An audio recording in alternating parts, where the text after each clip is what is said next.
عليكم ورحمة الله وبركاته. جزاكم الله بالخير من العايدين، وكل عام وانتم بخير.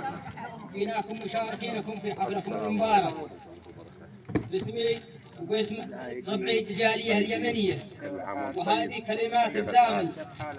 يا سلام يخصكم يا الرجال الغالية، يا قبائل ساكنة في سياله والسليم، باسمنا جينا نشارك وباسم الجالية عندكم من وصل عندهم ما شاف ضيم، وهذه مشاركة تحية إجلال منا واحترام في العيد لأهل الصفات السامية، أهل المكارم رفيعين المقام، معايدتهم علينا الزامية، يعيده الله عليكم كل عام بالخير والأمة الإسلامية، والله يحفظ ملككم والنظام، من خيرهم ما بقيت ضامية، الله يقبل دعانا والصيام ويجيرنا من حماه